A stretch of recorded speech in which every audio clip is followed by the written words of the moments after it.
awal kemarin 10.000 sudah kita lakukan terkait dengan penuntasan perekaman penduduk umur 17. Jadi kan yang wajib KTP itu kan usia 17. Nah yang 1.000 lagi sebenarnya kan ada anak-anak kita yang sekolah di luar, di Padang Panjang, di Tanah Datar, di Padang dan lainnya.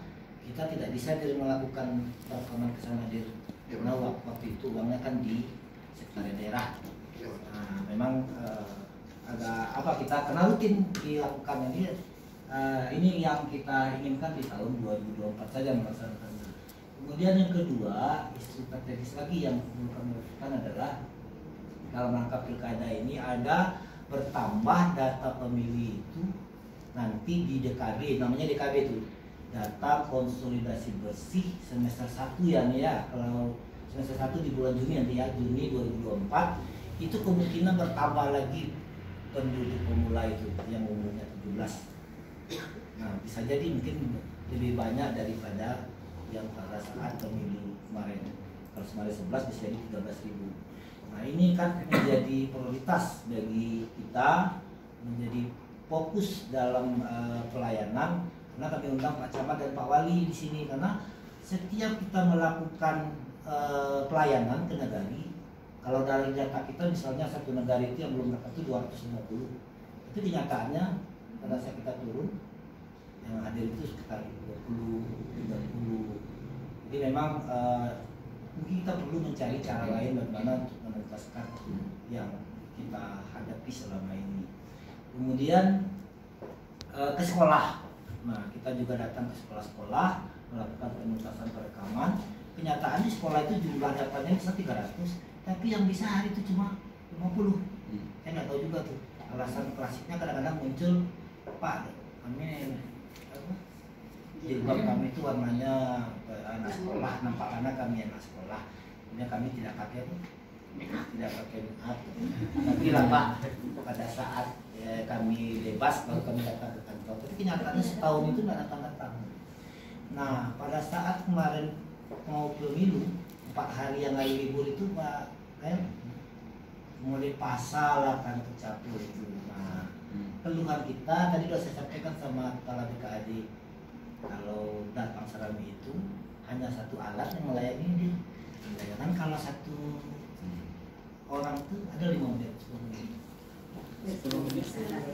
Nah, bayangkan kalau datangnya 300 kali 5 menit berapa tuh kata? 1.500 menit. Nah memang kewalahan kita dalam melaksanakan pelayanan. Nah itu kan isu yang kami angkat. Kemudian yang kedua, tahun 2022 kemarin sebenarnya sudah di launching terkait dengan identitas kependudukan digital. Nah, mungkin sebagian yang di ruang ini siapa yang sudah ada, yang IKD itu adalah dokumen kependudukan itu ada di dalam HP Android. Nah bagi yang belum nanti mau dibantu. Karena hari ini saya memang menginginkan yang ada ini kita berikan IKD identitas kependudukan digital. Nah targetnya yang diberikan oleh Kemendagri itu sebesar 25% dari wajib KTP. Kalau wajib KTP itu 172.000, ya 177.000 kali 25%. Naik lagi 30% dari 177 berapa tuh dia? Hampir 50.000. Kondisi hari ini baru 24%. Bayangkanlah gimana cara mau mengejar yang hampir 50% tersebut. Nah, kekhawatiran kami nanti apabila blanko KTP ini tidak lagi tersedia di tahun 2025. Nah, biasanya setiap tahun itu lebih kurang 30 sampai 40 juta KTP blanko itu dicetak Pak Kepala BKAD. Satu blanko itu 11.000. Kalau 50 juta kali 11.000 triliun uangnya itu. Nah itu menjadi beban pemerintah. Nah, makanya dimunculkan sekarang namanya IKD. Nah kalau tidak ada blanko lagi, berarti kan sudah mulai berkurang pembiayaan terkait dengan pengadaan blanko. Nah, yang kami takutkan adalah pada saat belangko tidak tersedia, orang butuh. Karena harus ada, karena tidak ada lagi belangko KTP, orang butuh untuk buat IKD. Nah, kalau butuh dia kan terbayang orang kami lagi datang ke Dinas Dukcapil. Nah, itu yang makanya kita dari sekarang pengen mensosialisasikan terus terkait dengan IKD ini. Nah, memang kalau tidak disosialisasikan orang tidak beranggapan sepanjang masih ada belangko tuh nggak perlu ikutan ibu itu gitu nak kayak. Nah, itu kira-kira terkait dengan yang bisa disampaikan. Nah, sekarang yang dulu populer itu adalah terkait dengan pelayanan secara online. Sebenarnya kan dokumen kependudukan itu bisa dilakukan secara online, bisa di aplikasi itu namanya personal dukcapil. Yang tidak bisa itu adalah perekaman. Nah, itu memang harus ke sini atau kita turun ke bawah. Nah, yang terakhir ada tuntutan dari Nagari, mungkin ada Pak Wali ya, mungkin ada pernah dengar bagaimana kalau seandainya perekaman itu di Nagari. Kalau dulu kan pernah di kecamatan perekaman KTP. Nah, karena ada satu Nagari di Damas Raya katanya yang merekam itu dari Nagari yang bersangkutan. Nah, mereka menanyakan kalau di Nagari merekam satu alat itu dia 300 juta ya. Kalau 62 Nagari menuntut supaya diadakan di Nagari, kali 300 juta. Aduh, uangnya tidak terbayar kan gitu. Nah, makanya masih rasanya 10 tahun lagi saya tidak berani meyakinkan kalau itu, kecuali kalau di APBD Nagari ya. ADN-nya atau alokasi dana negarinya tidak tahu saya. Tapi kalau dari sumber APBD kita yang kegiatan saya rasa mungkin alat satu berapa? 300 juta. Ampun hari ini. Itu yang jadi beban kita. Itu ya Bapak Ibu yang beberapa hal kami coba juga paparkan, nanti mohon waktu karena memang kalau tidak tentu tidak punya bahan kita ya untuk memaparkan. Ya, betul. Silakan dulu yang pertama dari mulai awal kan. Ini mohon izin waktu mungkin tidak lama. Ya, yang pertama mungkin tidak perlu ini tugas pokok lanjut. Dasar hukum mungkin tidak juga ini lanjut. Misi-misi ini mungkin sebagian sudah memahami ya, misi kepala daerah. Nah, memang kuncinya yang nomor satu adalah misinya pelayanan publik. Nah, memang Dinas Dukcapil merupakan salah satu misi Pak Bupati. Nah, kami sampaikan juga yang kami lakukan sesuai dengan misi Pak Bupati itu yang pertama adalah dulu penerbitan dokumen itu lama. Karena standarnya bisa 3 sampai 5 hari. Kenapa? Karena tanda tangannya kan secara manual. Kadang-kadang Pak Kadis tidak ada di kantor, nunggu atau pergi rapat atau pergi keluar daerah bisa lebih. Nah, sekarang sudah menggunakan elektronik, dimanapun berada tidak ada menjadi hambatan. Makanya kita tetapkan 1 jam per 1 dokumen. Jadi kalau memang 3 dokumen, ya masyarakat harus paham. Jangan nanti Pak, tapi apa 1 jam per dokumen? Kok lah 3 jam aja sudah ya. Jadi intinya adalah 1 jam per dokumen. Kalau 3 dia ngurus misalnya akte kelahiran, surat pindah, kemudian kartu keluarga, KIA dan lainnya. Berarti kan kita ambil standarnya 1 jam per dokumen. Sepanjang jaringannya lancar. Nah, kemudian yang kedua sepanjang persyaratannya lengkap. Nah, kadang-kadang kan tidak lengkap, nyelor nunggunya di luar. Oh, nanti 3 jam beli sudah ada, padahal persyaratannya tidak lengkap. Nah, itu ya misi Pak Bupati sudah kami lakukan. Yang kedua, dulu kepala BKD ya, karena memang dulu ada biaya dulu di dalam perda kita. Dulu memang ada satu KTP itu kalau hilang rusak itu kena biaya. Kakak yang terlambat melaporkan namanya lahir di akte kelahiran kena juga. Nah, menguntungkan pada saat COVID, kami membaca, ini mungkin bisa kita coba mengambil kebijakan bahwa di COVID itu ada Perpres yang menyatakan Indonesia dalam keadaan bencana. Nah, saya artikan bencana itu ada 2, bencana sosial dan bencana alam. Nah, bencana sosial itu salah satunya adalah terkait dengan pelayanan publik. Setuju oleh kepala daerah mulai 2021 yang COVID, kita bebaskan sampai saat ini. Nah, itu yang kami lakukan. Yang kedua terkait dengan misi Pak Bupati. Kemudian yang ketiga adalah melengkapi sarana. Nah, alhamdulillah memang sejak kami di sini ya mulai ya, perbaikan lah, ya, mulai ada asis dan mulai ya karena kantor ini baru dulu kan sarannya kurang. Nah, itu beberapa terkait dengan misi Pak. Kami baca hanya visi Pak Bupati itu yang misi yang pertama karena memang kualitas pelayanan publik yang harus kami tentukan. Kalau mau nyampaikan lagi banyak dia. Uangnya nanti kita bingung nih. Kalau yang kurang-kurangnya kami sampaikan karena memang kondisinya seperti itu. Nah, lanjut tak.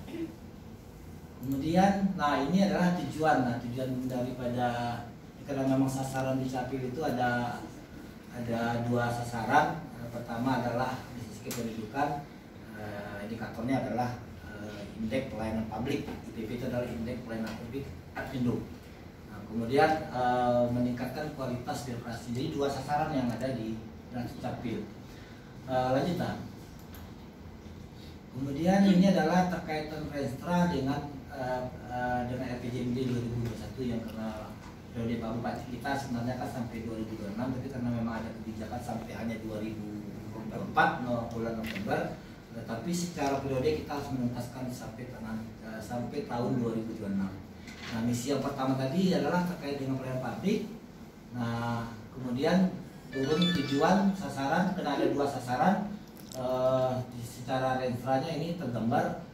Mungkin Bapak yang lebih ininya nanti apakah ini tercapai atau tidak di dalam pencapaian RPJMD.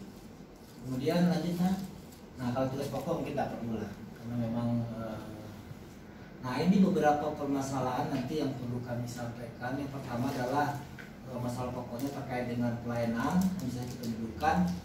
Kemudian yang pertama adalah belum optimalnya penggunaan layanan secara online. Kenapa dia belum optimal? Karena masyarakat itu katanya yang biasa kami coba inventarisasi, beliau lebih ingin langsung datang ke Capil, langsung bisa membawa dokumen. Padahal kertasnya saja sekarang kan sudah kertas putih. Kalau dulu kan pakai kertas yang cetak, yang putih ya. Nah, sekarang kan kertas putih aja, tapi pakai barcode. Nah, tapi masyarakat memahami kalau online itu lama, nah padahal online itu kan cepat. Tapi mereka berpikir datang di Capil membawa langsung dokumen. Nah, ini belum optimal. Nah, kemudian akar masalahnya adalah pemahaman dari masyarakat tersebut yang kurangnya. Padahal dia punya HP Android. Kami tidak punya. Iya, kami tidak pandai masuk ke dalam aplikasi personal di Capil. Nah, itulah kira-kira alasan dari masyarakat. Nah, kemudian kurangnya tenaga operator pengelola. Memang tenaga kita di sini PNS itu 23, yang 16 yang THR. Nah, yang mengelola itu adalah tenaga THR terkait dengan hanya 1 orang. Nah, kalau nanti misalnya ini jalan untuk pelayanan online ini, ya memang yang 1 orang itu tidak mampu. Kami contohkan saja. Karena sekarang kita sudah ada kerjasama dengan Nagari, tidak tahu di Nagari dan kadang apakah sudah operatornya menggunakan pelayanan online. Kita ambil saja lah misalnya 1 Nagari itu memasukkan permohonan 10 dokumen permohonan kali 62 Nagari, berarti kan 600 sehari masuk dir. Itu kan 1 dokumen, kan ada 3 dokumen 1.800. Tidak akan mampu 1 orang itu melakukan pelayanan secara online. Jadi memang kewalahan dia. Nah, itu yang paling sering kami marah itu Pak. Kenapa? Contoh kita tugaskan dia misalnya pergi dinas luar. Karena kalau tidak dinas luar kan secara kesejahteraan kan tidak bertambah. Kita secara manusiawi kalau dia kerja itu dari mulai 1 Januari sampai 30 Januari di kantor saja, berarti kan secara kesejahteraan kan tidak terpikirkan. Pergilah misalnya ke lapangan 2 hari atau 3 hari, nunggak sekitar sekian ratus. Jadi memang sering kena marah. Kesian kita kalau memang ini menjadi tentu ada perlu tenaga operator itu yang paham dengan komputer. Kemudian wilayah kita memang luas. Nah, jaringan internet kita mudah-mudahan sudah mulai berangsur-angsur dengan adanya beberapa dari DPRD kita ya, dari DPR RI yang meyakinkan bersama dengan pemerintah daerah. Nah, kemudian yang kedua belum optimalnya kualitas layanan SIA kita. Nah, SIA ini memang Kalau dulunya siap terdistribusi, kalau dulu kan minta data kependudukan itu bisa di sekolah, sekarang kan siapnya terpusat. Minta data kependudukan itu agak berat karena harus ke Dirjen Dukcapil. Nah tidak bisa kita memberikan data yang hanya data agregat, bukan data by name by address. Lanjut lah. Nah ini mungkin terkait dengan data kali ya. Data ini mungkin terlalu teknis kali ya. Nanti kita diskusikan saja. Lanjut. Nah itu yang cerita IKD yang kami sampaikan tadi. Satu persoalan adalah masih sangat kurangnya capaian IKD kita. Nah yang dengan Dirjen Dukcapil itu ditargetkan kita setiap tahun menandatangani Pak Dirjen. Apabila sanksi yang diberikan oleh Pak Dirjen itu tidak tercapai kinerja Kadis itu mendapat surat cinta dari Pak Dirjen ke Pak Bupati itu. Nah, bukan kami takut, ya tentu kita berupaya untuk supaya mendapat surat cinta dari Pak Dirjen. Ya tentu adalah dengan cara kebijakan, strategi, menuntaskan suatu persoalan, menuntaskan program, kegiatan, kan itu yang harus kita lakukan terkait dengan apabila target kerja itu tidak tercapai. Jadi akar masalahnya adalah belum adanya masih kurangnya sosialisasi pada masyarakat. Nah, tadi kami sampaikan memang kita perlu melakukan sosialisasi terkait dengan identitas kependudukan digital. Tapi tidak tahu kita sudah pernah menggunakan di bandara. Oh, Tidak ada kejadiannya belum. belum Pak. Nah, Ke pegawai dulu. ke beberapa belum ya. Padahal sudah jadi Belum jadi. Nah, jadi salah satu upaya kita nanti adalah kita mengunjungi OPD karena perintah Pak Dirjen kalau bisa ASN dulu. ASN itu kan pegawai negeri dan P3K termasuk THR ya. Yang belum. Nah, jadi memang tahun depan kita sasarannya adalah OPD. Kebetulan yang kita undang hari ini Bang Bendasar. Kalau ini nagari tidak tahu. Pada saat kawan-kawan turun nggak lain Pak, ada nggak Pak. yang per IKD. Nah itu yang kalau terkait dengan IKD. Lanjut lah.